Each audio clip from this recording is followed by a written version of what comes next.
tout réorganisé, j'ai des notes un peu là.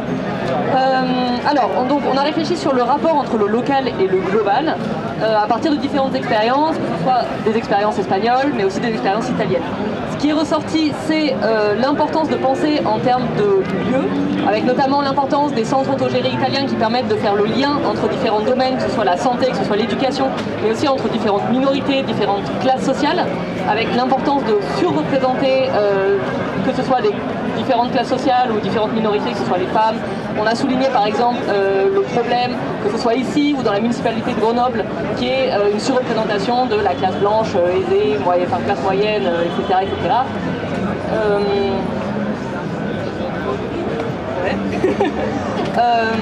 Oui, avec aussi l'importance de s'appuyer, avec l'exemple d'une association qui est à Belleville, de s'appuyer sur des acteurs qui existent déjà. C'est-à-dire c'est une association qui s'inspire de personnes qui travaillent déjà dans les quartiers avec les différentes personnes, et donc l'idée de s'appuyer sur ce qui existe déjà au lieu de venir et d'imposer un modèle, et donc de penser le rapport local-global de cette manière-là, avec l'importance des réseaux. On a eu une proposition de la part de l'Espagne d'une carte où seraient catalogués les différents lieux où il y a un lien possible ou non entre les municipalités et le local pour penser à un niveau plus global. Et donc c'est quelque chose qui apparemment c'était déjà en Espagne. Peut-être que la personne qui l'a impulsé pourra le présenter plus en détail après.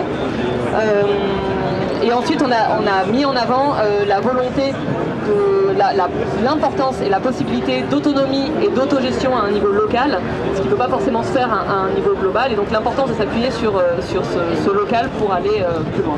Voilà. Oui, c'est globalement ce qu'on a dit. Simplement, je voulais ajouter une chose, c'est ce dont il s'agissait, c'était de réinventer les rapports entre les mouvements sociaux et les institutions. Et pour les réinventer, il faut partir des intérêts des populations, c'est-à-dire des intérêts et des besoins, par exemple en termes de santé, d'éducation, de culture, de revenus, de logement. Et donc sur tous ces terrains, il faut d'abord défendre le point de vue des populations pour pouvoir construire un rapport de force et pas simplement prendre le pouvoir dans une ville, quoi. Hein. C'est pas simplement une question de vote, mais une question de construction de rapport de force à partir des intérêts finalement du peuple, quoi.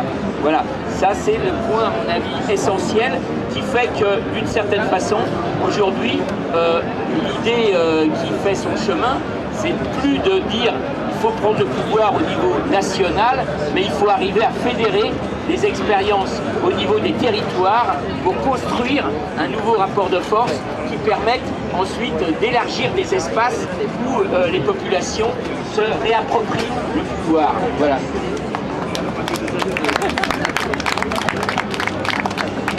Merci beaucoup, ça conclut notre atelier.